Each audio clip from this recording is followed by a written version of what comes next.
반갑습니다. 부동산 하는 남자입니다. 여러분은 부동산 정보를 어디서 얻으십니까? 네이버 카페 같은 데서도 글이 많이 올라오고, 부동산 블로그, 그리고 부동산 유튜버, 그리고 부동산 책자들 엄청 많죠. 그리고 유료로 돈을 주고 하는 컨설팅까지도 있고요. 그런데 부동산이라는 것은 원래 현장에 답이 있습니다. 그렇다면 그 현장 분위기를 가장 잘 알고 수 있는 것은 바로 현장 부동산이겠죠. 현장 부동산이라는 것은 해당 아파트 부지와 가장 가까이 있는 부동산을 말하는데요. 그 지역에서도 한참 오래되었고 물건을 실제로 많이 거래시키기 때문에 시시각각으로 변하는 시세를 정확하게 알 수 있습니다. 그래서 오늘은 이런 부동산에 갈 때 어떻게 해야 되는지에 대해서 정리해 보겠습니다. 지금 이 영상을 보시는 분들은 부동산에 가서 무시당하지 않고 원하는 정보를 모두 얻으실 수 있도록 제가 도와드리겠습니다. 그렇다면 누구나 살면서 한 번쯤은 부동산에 가게 되는데요. 부동산에 가게 되면 뭘 먼저 물어봐야 될까요? 그리고 부동산에서 무시당하지 않으려면 어떻게 해야 될까요? 이 두 가지를 제대로 알아야 고객으로서 대접을 받을 수가 있습니다. 그래서 진짜 손님으로 인식을 하고 부동산에서 제대로 된 성의 있는 브리핑을 받을 수 있는 거죠. 그렇다면 먼저 부동산에 들어갈 때 어떤 마인드를 가져야 되는지 말씀드리겠습니다. 먼저 알아야 되실 거는 부동산에서 좋아하는 손님이 어떤 손님인지 알아야 되는데요. 이런 손님은 실거주자 또는 투자자로서 진짜로 매매를 하는 사람을 원합니다. 부동산 업이라는 게 자체가 부동산을 거래시킴으로써 그 수수료를 받는 업이기 때문이죠. 그렇다면 먼저 부동산을 들고 들어갈 때 현금 2억을 지갑에 넣고 가라는 겁니다. 이렇게 말하면 현금 2억이 지갑에 들어가냐고 물어보시는 분이 계시겠죠? 이 말은 내가 투자금이 현금 2억이 있다고 부동산에 들어가라는 겁니다. 그렇게 해서 들어가야 무시를 당하지 않는다는 건데요. 신혼부부들이거나 아니면 흑수저로 태어나신 분들 또는 자본이 넉넉하지 않은 상태에서 부동산에 들어가게 되면 위축되기 마련입니다. 그리고 부동산에서는 꼭 이 질문을 하거든요. 투자금이 얼마 있으세요? 라고 돈이 얼마나 있는지 확인을 합니다. 여기서 눈빛이 흔들리면 상대방도 그냥 지나가는 손님이겠거니 하고 판단하고 성의 있는 브리핑이 나오지 않는 경우가 너무 많습니다. 이런 질문을 할 때는 2억 정도 투자금이 있는데 얘기 한번 들어보고 싶습니다 라고 당당하게 얘기하는 것이 중요합니다. 그렇게 한다면 부동산에서도 진짜 고객, 즉 물건을 살 수 있는 진짜 고객이라고 생각하고 제대로 브리핑을 해주거든요. 그래서 2억이 있든지 없든지 간에 거기에 대해서는 생각하지 마시고 당당하게 들어가는 것이 굉장히 중요합니다. 어떻게 보면 부동산도 사람을 상대하는 직업이다 보니까 손님을 보고 판단을 합니다. 그래서 여기서 뜨내기 손님이라고 보이면 끝입니다. 또한 부동산 입장에서 봐도 너무나 거래가 생사되지 않는 가짜 손님, 가짜 전화들을 많이 받기 때문에 어느 정도 거래가 가능한 진짜 손님들을 원하거든요. 그렇다면 다음으로 어떤 부동산에 들어갈지에 대해서 한번 알아볼까요? 부동산 밖에 붙여진 벽보를 보면 매물수가 많거나 최신 물건이 많은 부동산이 있습니다. 그리고 부동산 벽에 최신 물건 외에도 중개원이 한 명보다는 두 명 이상인 부동산이 좋습니다.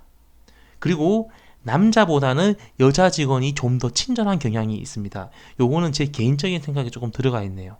물론 남자분이 더 친절한 경우도 있지만 제 경험상에서는 여자분들이 좀 더 친절한 경향이 있었습니다. 부동산 밖에는 부동산에서 가지고 있는 매물 정보를 종이로 붙여 놓습니다. 이 매물 정보가 내가 원하는 분양권이나 입주권 정보가 많고 최근 시세를 반영하여 붙여 놓을수록 부동산에서 일을 잘할 가능성이 높습니다. 이런 종이들은 아무것도 아닐 수도 있지만 얼마나 부동산 직원이 부지런하게 챙기는지 밖에서 알 수 있는 거거든요. 보통 현장 부동산들은 모여서 쭉 붙어 있는 경우가 많기 때문에 이런 경우에 밖에서 볼 수 있는 게 보고 판단할 수 있는 게 이런 벽지를 보고 알 수가 있습니다. 그래서 밖에서 안을 쭉 둘러보시고 골라서 들어가시기를 부탁드리겠습니다. 또한 직원이 한 명보다도 두 명 이상 있는 부동산이 좀 더 낫습니다. 보통 한 명인 곳은 아무래도 시간적으로 쫓기다 보니까 두 명 있는 것보다 설명이라든지 가지고 있는 정보가 적은 경우가 많습니다. 또한 한 명인 곳은 본인이 소장이면서 직원이다 보니까 마음대로 행동할 수 있지만 두 명 이상이면은 한 명은 소장, 그 외의 사람들은 보조 중개원인 경우가 대다수라서 소장 옆에서 보조 중개원이 설명을 소홀히 할 수 없기 때문입니다. 그리고 남자보다 여자 직원이 친절하다고 적은 것은 사실 적을까 말까 고민을 많이 했습니다. 하지만 그래도 적은 것은 제 경험상 여자 직원들이 좀 더 친절했기 때문입니다. 그렇다면 부동산에 가면 어떤 질문을 해야 될까요? 첫 번째, 요새 분위기가 어떻습니까? 이 질문은 강범위하게 던지는 질문으로서 부동산에서 애살있게 자세히 설명해주는 스타일이라면 그 부동산에서는 이 질문만 해도 쭉 설명해줍니다. 아니면 그 부동산에서 요새 분위기가 안 좋다든지 아니면 좋다든지 그런 식으로 대답을 들을 수 있는 떠보는 질문입니다. 두 번째, 요새 거래가 잘 되나요? 이 질문도 바로 첫 번째 질문하고 비슷한데 조금 전의 질문보다는 좀 더 구체적으로 OX로 답변할 수 있도록 좁혀서 던지는 질문입니다. 그렇다면 부동산에서는 거래가 잘 된다고도 할 수 있고 또는 금매 위주로 빠진다고도 할 수 있고 또는 거래가 안 된다고 얘기할 수도 있습니다. 이 질문에 대한 답을 들으면 어느 정도 P가 상승세인지 아니면 하락장인지 알 수 있는 질문입니다. 세 번째, 요새 P는 얼마나 하나요? 이렇게 보통 물으면 부동산에서는 34평 기준으로 대답을 해줍니다. 보통 P가 한 1억 정도 합니다 라고 이렇게 대답을 하면 저 같은 경우에는 큰 평수는요 라고 재차 질문을 하고 큰 평수에 대해서 대답을 해주면 작은 평수도 한번 물어봐 줍니다. 보통은 대략 얼마 정도라고 대답을 해주는데요. 어떤 부동산에서는 매물 리스트를 가져와서 일일이 알려주기도 합니다. 그때는 동호수랑 평수에 따라서 다 가격이 천차만별로 틀리기 때문에 메모하시는 경우가 좋습니다. 이때 주의해야 될 점은 모든 평수를 다 물어보면 시세만 알아보러 온 사람이라고 찍힐 수가 있습니다. 그러므로 먼저 34평이 사고 싶은데 다른 평수는 얼마쯤 하나요? 이런 식으로 내가 사는 평수를 딱 찔러서 얘기를 하고 넌저시 다른 평수도 물어봐야 합니다. 부동산 직원들은 촉이 좋기 때문에 항상 내가 실수요자라는 느낌을 줘야 제대로 설명을 해줍니다. 그 다음 네 번째입니다. 네 번째, 요새 매물수는 많나요? 이 질문은 거래가 잘 되느냐는 질문과 동일한데 매물수가 보통 많으면 거래가 잘 안 된다고 보시면 됩니다. 그리고 상승장에서도 매물을 걷어들이는 경향이 많기 때문에 매물수가 적을수록 상승장이라고 보시면 됩니다. 다섯 번째, 이 아파트를 구입하는 사람들은 보통 어떤 사람들인가요? 이 질문은 크게 투자자가 많은지 실거주가 많은지라는 질문도 될 수가 있고 또는 구입하는 사람들이 뭐 공무원이라든지 뭐 인근 회사 직원들이라든지 어떤 지구촌의 사람들이 많은지라는 질문이 될 수도 있습니다. 일단은 기본적으로 실거주가 많은 곳이 집값이 보통 안정되는데 도움이 되지만 투자자가 많은 것도 나쁘지는 않습니다. 왜냐하면 투자자가 많다는 것은 투자했을 때 수익을 낼 만한 아파트라는 뜻이기도 하기 때문에 판단하는데 척도로 삼으시면 됩니다. 하지만 실거주가 받쳐주지 않는 입지라면 신중할 필요는 있겠네요. 여섯 번째, 인근 아파트는 혹시 거래 안 하시나요? 이런 식으로 물어보면 부동산에서 가지고 있는 다른 아파트 물건 시세도 알아볼 수가 있습니다. 여러 개의 부동산을 모두 돌아볼 수 없기 때문에 1타 2피로 한 부동산에서 여러 아파트의 시세를 알아보는 것은 저희들의 체력에도 도움이 됩니다. 네 번째, 부동산에서 나에게 전화번호를 알려달라고 하면 어떻게 해야 될까요? 부동산을 많이 돌아다니다 보면 부동산에서 내 전화번호를 달라고 합니다. 그래서 너무 많이 돌아다니면 어디가 어느 부동산인지 헷갈리기도 하고 그리고 진짜 설명을 잘해주고 매물도 많은 부동산에만 전화번호를 주는 것이 그래서 좋습니다. 나머지 부동산에서 만약에 전화번호를 물어보게 되면 바로 알려주는 것이 좋지가 않습니다. 왜냐하면 불필요한 연락이 계속 올 수도 있고 그때마다 안 받을 때면 민망하기 때문입니다. 그래서 이럴 때는 제가 먼저 연락드리겠습니다 라고 하면서 부동산 사무실에 있는 명함을 하나 챙겨 나오시면 됩니다. 거절하기 힘들어 하시는 분들은 꼭 이 방법을 한번 써보세요. 다섯 번째는 부동산에 갔을 때 모든 것을 오픈하지 않는다. 내가 아는 것을 부동산에서 모두 다 풀어놓는 것은 좋지 않습니다. 카페나 블로그에서 봤던 지식들을 부동산에서 펼쳐 보이는 것은 오히려 당신을 하수로 보일 수 있게 합니다.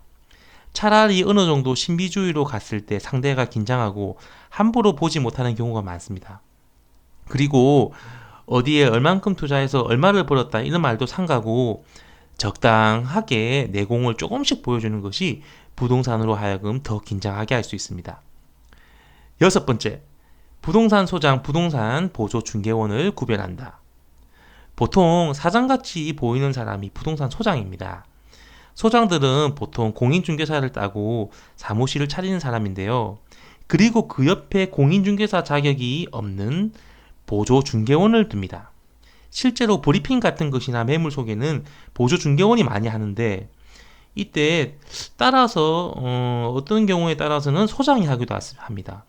보통 부동산에서 올리는 블로그 글 같은 것도 보조중개원들이 많이 올리는데 보통은 보조중개원이라고 부르지 않고 실장이라는 직책 용어를 많이 씁니다.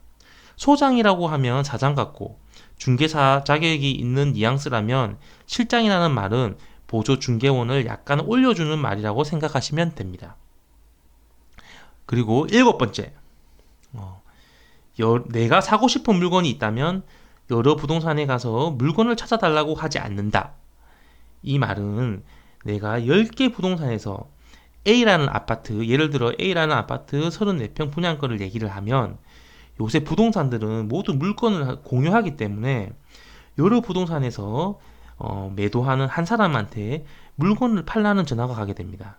그렇게 되면 매물을 가진 사람이 자기 매물을 찾는 사람이 많다고 착각을 할 수도 있고 그 물건을 거둬들일 수 있습니다. 그래서 웬만하면 믿을 만한 부동산 한두 군데에만 부탁을 해놓는 것이 좋습니다. 왜냐하면 사람의 심리가 사는 사람이 많이 붙으면 가격을 더 올리고 싶기 때문이죠. 그러면 오늘 마무리 말씀을 드릴게요. 부동산에 가시게 됐을 때 제일 중요한 것은 자신감이 제일 중요합니다. 그것이 바로 부동산으로 하여금 고객이라고 느끼게 할 수 있는 거거든요. 그리고 결국은 부동산에 여러 번 들어가 보는 게 그 분위기를 파악하는 데 도움이 됩니다.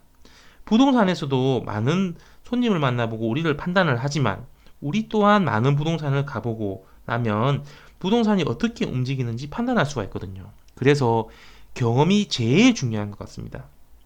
제가 마지막으로 말씀드릴 것은 적어도 처음 가시는 분은 내 주머니에 여기 있다고 생각하시고 가시면 될 것 같습니다. 이상 부동산 하는 남자였습니다. 여러분 부자 되세요.